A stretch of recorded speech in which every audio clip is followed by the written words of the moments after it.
bienvenue sur la chaîne YouTube Abrux. Aujourd'hui, une petite vidéo pour vous montrer comment réaliser un examen clinique des muscles masticateurs et des articulations temporomandibulaires. Cet examen est le préalable pour toute prise en charge des dysfonctions temporomandibulaires. Selon moi, cet examen devrait être réalisé de façon routinière chaque fois que vous rencontrez un patient douloureux.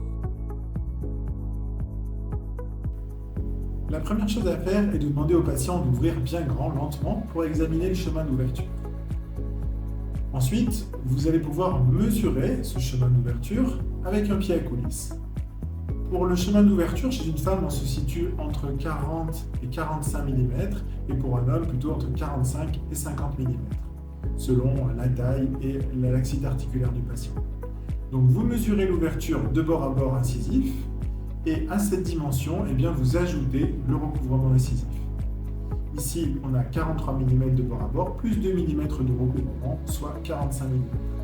Ensuite, vous pouvez mesurer la latéralité, de milieu à milieu incisif, auquel vous allez ajouter ou soustraire la déviation selon qu'elle est du côté de la latéralité ou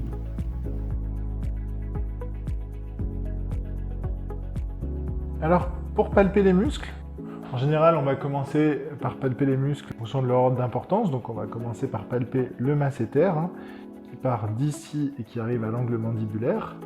Donc, on peut palper soit juste en venant s'appuyer sur le rebord osseux, ici, pour palper le masséter, soit avec un doigt à l'intérieur et un doigt à l'extérieur. Donc, on peut prendre comme ça, on pince le muscle et on vient descendre pour sentir tout le long le volume du muscle, sentir sa texture, s'il y a des points durs, s'il y a des cordes musculaires, si c'est douloureux ou pas. Donc ça fait partie des choses qu'on va demander au patient. Par ordre d'importance, on va palper le temporal.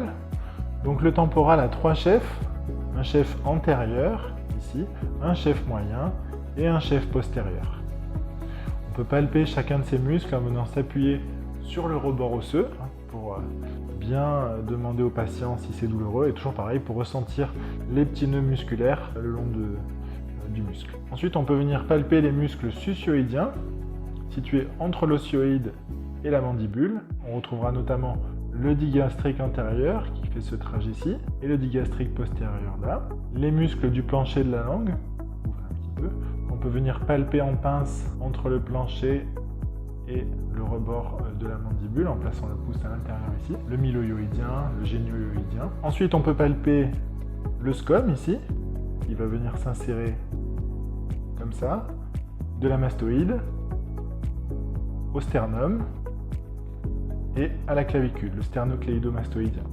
Pour aider à visualiser le muscle, vous pouvez demander au patient de tourner la tête et vous verrez d'autant mieux le chef se contracter. Ensuite, on peut venir palper le trapèze et les muscles de la chaîne postérieure cervicale, ici, en venant pincer ici le rebord supérieur du trapèze et en remontant pour venir jusque à la base du crâne pour sentir ces tensions. Pour palper le trapèze dans sa partie supérieure, vous pouvez aussi venir avec les mains de chaque côté, comme ça, pour venir palper les insertions supérieures. Enfin, on va tester le muscle ptérygoïdien latéral. Certains vous diront qu'ils arriveront à le sentir à la palpation en mettant le doigt dans la fosse ptérygoïde. Je pense toutefois que c'est un peu difficile et qu'on peut confondre avec les douleurs du masséter.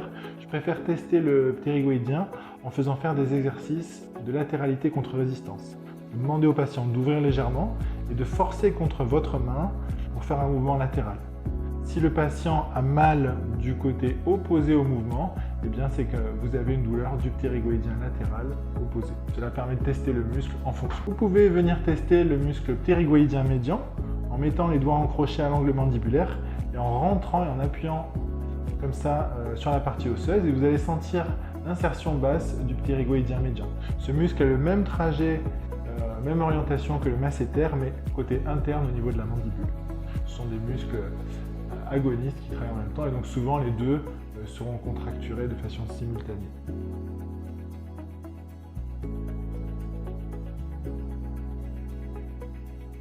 Pour examiner les ATM, il faut commencer par palper les pôles latéraux de l'ATM, juste ici en avant de l'oreille, et demander au patient d'ouvrir et de fermer en exerçant une légère pression.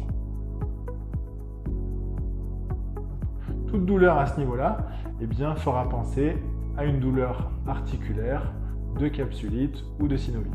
Après, on va palper le bord postérieur de l'ATM en demandant au patient d'ouvrir et de fermer et en exerçant une légère pression vers l'avant. En cas de douleur, eh bien, on saura que la zone rétrodiscale est enflammée, ce qui là aussi signera une atteinte en général plutôt de type synovite. Cette palpation va vous aider à entendre les bruits articulaires quand on a les doigts derrière et ça permet de bien identifier à quel moment se produit le craquement de l'articulation au niveau de l'ouverture. Un craquement précoce signera plutôt une atteinte discale réversible facilement, alors qu'une atteinte en fin d'ouverture, un craquement en fin d'ouverture signera plutôt une atteinte discale ancienne avec plus de difficultés d'amélioration. Par contre, si le craquement se situe vraiment en fin d'ouverture et qu'il n'y a pas de réduction du bruit en propulsion, quand vous demandez au patient d'ouvrir et de fermer, eh bien, il faudra plutôt penser à une subluxation condylienne. Ensuite, eh bien, on va tester l'articulation en compression et en distension. Pour ça, on va placer le pouce sur les molaires et on va exercer une pression vers le bas. Donc, comme ceci, on va mettre l'articulation en tension et si jamais ça déclenche une douleur, eh bien ça voudra dire qu'on a une capsulite de l'articulation. Et si vous avez également une douleur à la compression en faisant ce mouvement pour écraser l'articulation, eh bien vous penserez plutôt à une synovite.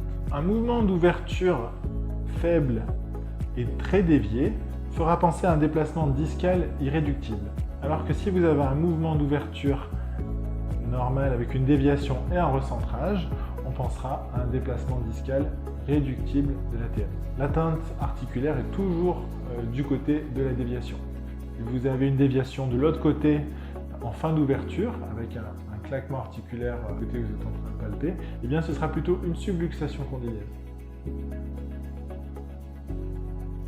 Voilà, j'espère que cette vidéo vous a plu.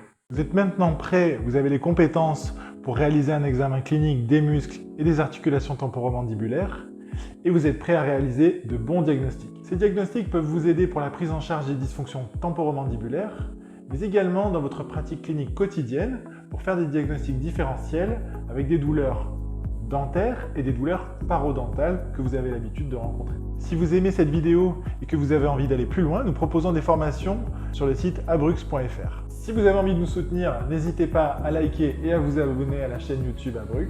Rendez-vous très vite pour de nouvelles vidéos.